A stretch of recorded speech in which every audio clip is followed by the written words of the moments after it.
I'm Ashley Malik, and I help midlife moms to feel amazing using nutrition and mindset strategies that give you the healthy, happy, and confident life you've been striving for. After losing 65 pounds in perimenopause, tackling gut health issues, and surviving breast cancer, I've learned that health and wellness is so much more than just gathering information. Learning to rewire your brain and your thoughts lets you take all that valuable information and put it into action so that you actually get results. Here, you'll get strategies for eating healthy food without feeling deprived, systems for making nutrition work for you and your family, and steps to rewire your brain so that you never have to rely on motivation again. If you're ready to be healthy, have more energy, and thrive in midlife, you're in the right place. This is the Family Fork podcast. Well, hello there, my friend, and welcome back to the Family Fork. We are here for the second episode of our Spring into Summer series. I'm so glad you're here. Now, if you missed the first episode in the series, I encourage you to go back and listen to that first one. We talked all about mindset and why trying harder isn't working. And that episode, it sets the foundation for everything else we're going to cover in the rest of this series. Now, the goal of this series is to help you build some habits now in the spring that will carry you into summer feeling amazing and really feeling like your best self. But more than that, I want you to build habits that are going to last well beyond the summer, habits that stick for a lifetime. So today we are talking about nutrition, and I know nutrition advice is everywhere. It's super easy to grab a meal plan online or see somebody on Instagram talking about their healthy meal plan, and you download it and try to get started with it. But here's what I need you to understand. Almost guaranteed that meal plan is not the right meal plan for you if you are in perimenopause or menopause or anywhere in midlife, especially if you're a mom. You actually need a very specific style of nutrition. I watch one particular, I guess I'll call her an influencer on Instagram, and she talks about her approach to eating and how it absolutely works for every woman regardless of their age. And I admit, a lot of her recipes look really delicious, but I do have to shake my head at what she says because what I've learned myself personally, going through perimenopause and now I'm fully in menopause, is that the nutrition rules change in midlife. What worked for you in your 20s and your 30s, it does not work the same way now. And the most important thing that I have learned is it is not enough to just eat healthy. I want to say that again. It's not enough to just eat healthy. I advocate that every woman over the age of 35 needs to eat an anti-inflammatory diet. And there's a very specific reason why. Your body in midlife, it struggles with more systemic inflammation than in any other time in your life. And when you're dealing with this kind of inflammation, what's happening biologically under the surface is that your immune system has gone into overdrive. Your body is constantly trying to fix and repair and heal you.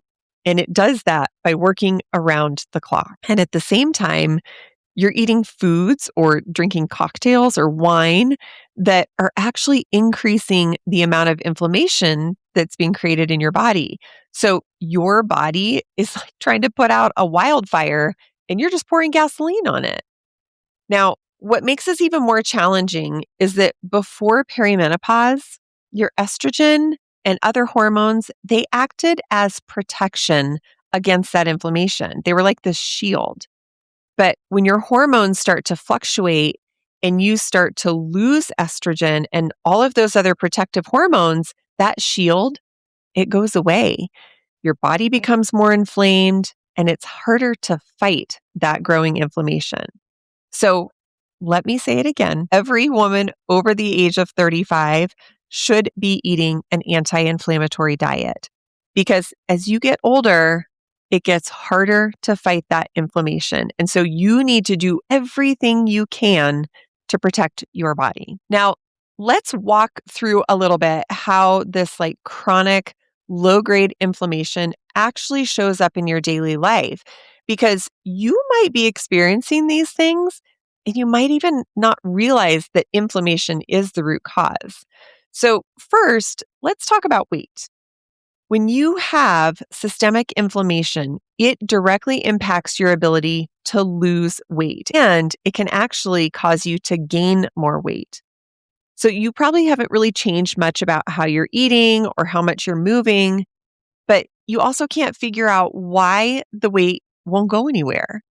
A lot of that is driven by that systemic inflammation. Your body is so busy fighting the inflammation that it doesn't have the resources to burn that fat efficiently. Also, let's talk about energy.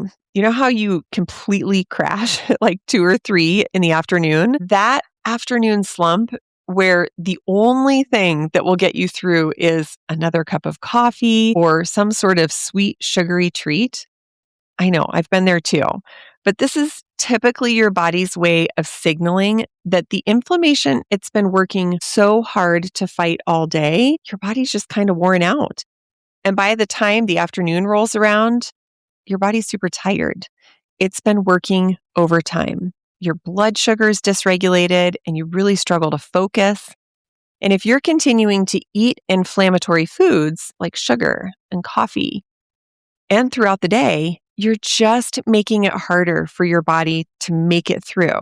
You're actually adding to its workload instead of giving your body a break. Third, let's talk about sleep. Hard to come by, right? So your body is working overtime to heal and protect you from that inflammation. And that inflammation can actually cause irregularities in other hormones like cortisol and insulin. And these hormones can go haywire in the middle of the night, making it really hard for you to get a good, solid night of sleep. You might be waking up at like 2 or 3 in the morning with your mind racing and you can't figure out why. Inflammation, it could be a huge part of that. So this is why I say it is not enough to just eat healthy. It is so important that you stop eating foods that cause inflammation, and more importantly, that you start adding in foods that can fight the inflammation. This is where anti-inflammatory nutrition comes in. So you might be wondering, okay, so what kind of foods are you eating that could actually be making your inflammation worse? Now, there are quite a few different categories, but some of the most impactful foods that cause inflammation are gluten, dairy, sugar, and sorry to say it, but alcohol. Now, I know that feels like a lot of food categories, but let me give you an example of how sneaky this can be. Let's say that you start your day with what you think is a healthy breakfast. So you have a piece of like whole grain toast, and you put some avocado on top, and maybe you have a yogurt on the side. So that sounds healthy, right? Like whole grains and healthy fats and a protein with the yogurt. But here's what's actually happening. You're eating the gluten that's in that toast. You're having dairy in the yogurt. And if it's a flavored yogurt, it is probably quite high in sugar. So before 9 in the morning, say, you have already hit 3 of the 4 major inflammatory triggers. And I know you thought you were doing something good for your body. But this is why it's so important to understand what's actually in the foods you're eating and how they affect your body in midlife. It's not about whether or not something is technically healthy. It's actually about whether it's inflammatory or not. Now, I don't want you to hear this and think that anti-inflammatory eating means these like sad, boring foods, because that is not what this approach is all about. In my family, we eat anti-inflammatory pretty much all of the time. I definitely do. And we're not, I assure you, eating a bed of like microgreens with salmon on top every night. That's not appealing for everyone. We are actually eating foods that are super delicious, like tacos, burgers, and believe it or not, even quesadillas. Now, the trick here is understanding which ingredients are inflammatory, how to find simple swaps for those ingredients, and then create family meals that everybody can love. You just have to make some small modifications for your anti inflammatory version. And if your family still wants a regular version, sure, they can have that too. Personally, I definitely offer alternatives for everyone in my family who is still eating gluten and dairy, and that totally works for them. My kids, my husband, they can get away with having gluten and dairy and more sugar than I can, but we're all eating the same meal. I'm just making some small adjustments to my plate. This is exactly how I've designed my 21-day anti-inflammatory guide, which you can get for free. I put the link in the show notes. This entire meal plan is built around family meals that are going to work for your new anti-inflammatory way of eating, but they also allow your family to eat foods in the same way that they're comfortable with and that they've been eating for a really long time. A bonus, you don't have to cook two separate dinners. You just have to know where to make those ingredient swaps. Now, here's why I think it's so important to start working on this right now in this time of the year. The benefit of starting to eat anti-inflammatory in the spring is that you can actually become a pro by the time summer rolls around. So think about what your summer looks like. Remember, we talked about this in the last episode. You're going to have vacations, barbecues. You'll probably be going out to eat at restaurants or going out with friends. And there will definitely be more social situations where food is involved. And I know you don't want to be that person who has to make concessions just so that you're not being difficult or annoying. You know what I mean? Like, you don't want to be the one who kind of gives in just because you don't want to feel like you're being high maintenance. You want to really understand what ingredients don't work well with your body and how you can make simple substitutions, whether you're at home or out and about. Because here's what happens when you don't have that figured out. You go to a barbecue and I don't know, let's say it's like one of those potlucks. Everyone brings something and you look at the table and you're like, oh my gosh, nothing really works for me. Or you're at a restaurant with a group of friends and someone says, oh, let's share these appetizers. And you don't really have a good alternative. So you just go along with it. You just kind of give in. And then over the next couple of days, you struggle with low energy, poor sleep, you're bloated, you kind of feel terrible.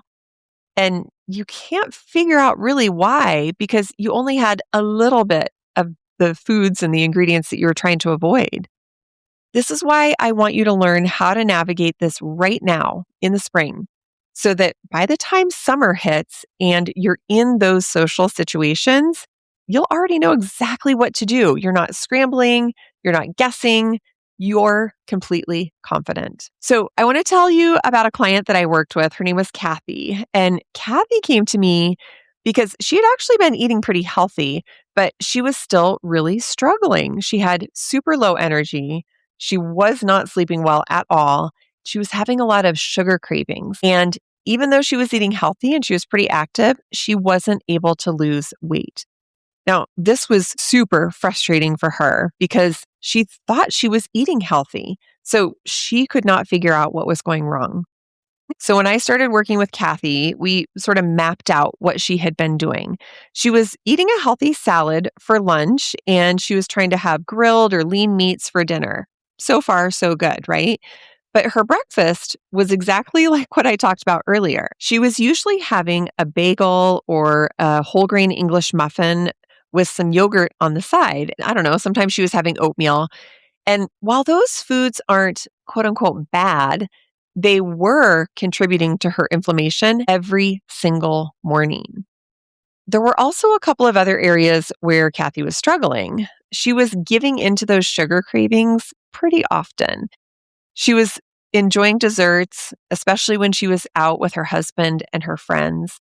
And she was definitely drinking wine a couple of times a week or more. And with friends, with her husband, it had just become part of her social routine. And here's the big one. Kathy found that she was really struggling to advocate for herself when she was out with a larger group. She didn't want to be the one who would stick out as being difficult because she needed to place a special order or have a custom request.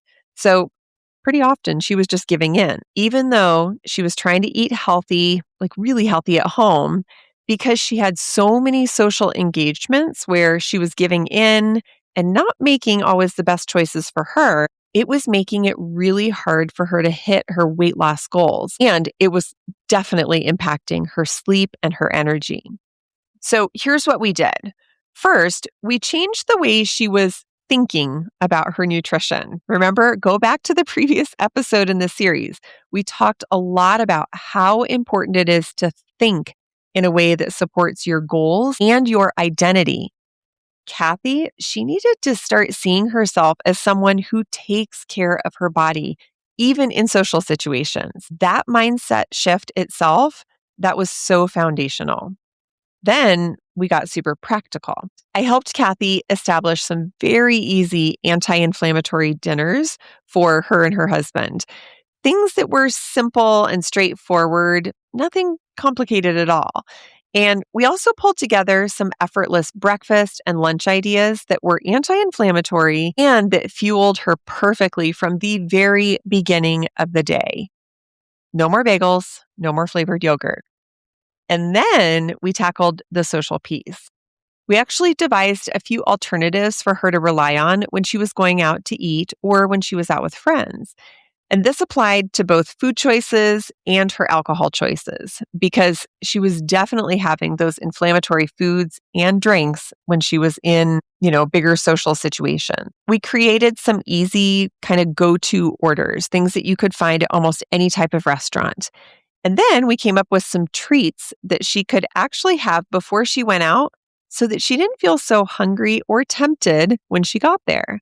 When you show up to a restaurant and you are starving, this happens when you go grocery shopping too, but you will make different choices when you show up and you're already a little bit satiated. So what happened with Kathy? She ended up losing 7 pounds while we were working together, and she noticed that her sugar cravings really were greatly reduced. She didn't feel like she needed to have that dessert every night anymore. And when she was out to eat or out with her friends, it was a lot easier for her to make healthier choices for either dessert or just to skip it altogether. But here's the thing that surprised her the most. Kathy had actually developed a bit of anxiety around going out with friends or with her husband. And I don't think she even really fully realized it until we started working together.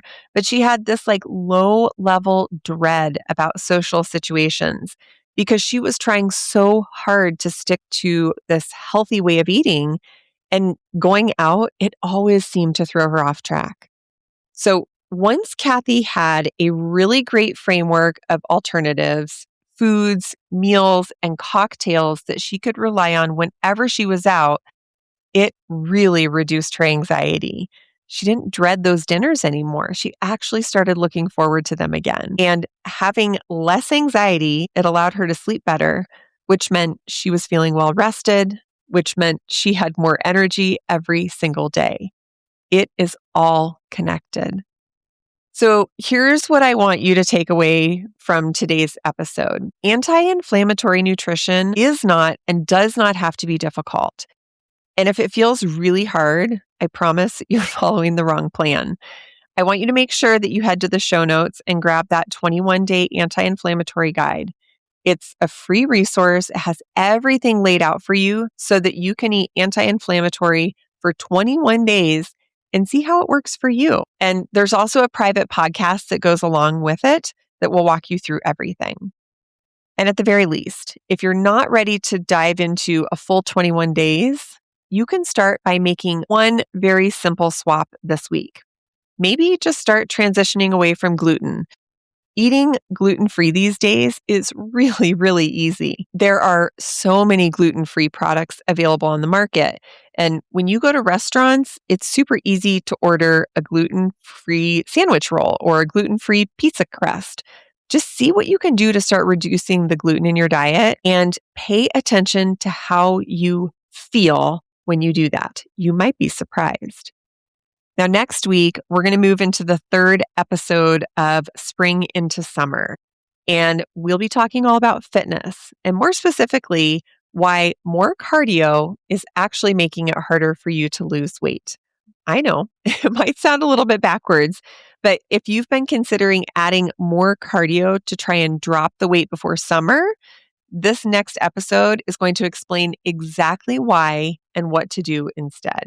So make sure that you have hit the subscribe button for the Family Fork so that you don't miss that next episode. Thank you so much for spending your time with me today. I loved having you, and I will see you back here next week on the Family Fork.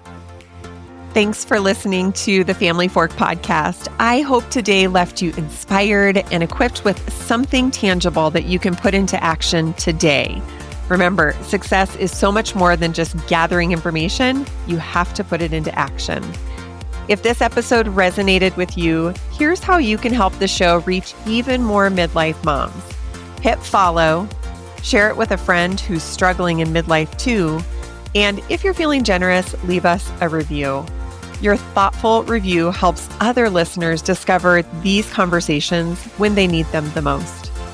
This show has become even more than I could have imagined, and it's because of loyal listeners like you who show up and share.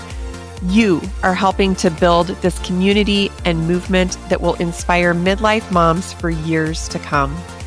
For show notes, links, and resources, head to ashleymalik.com/podcast. Keep striving for the healthy, energized life that you deserve.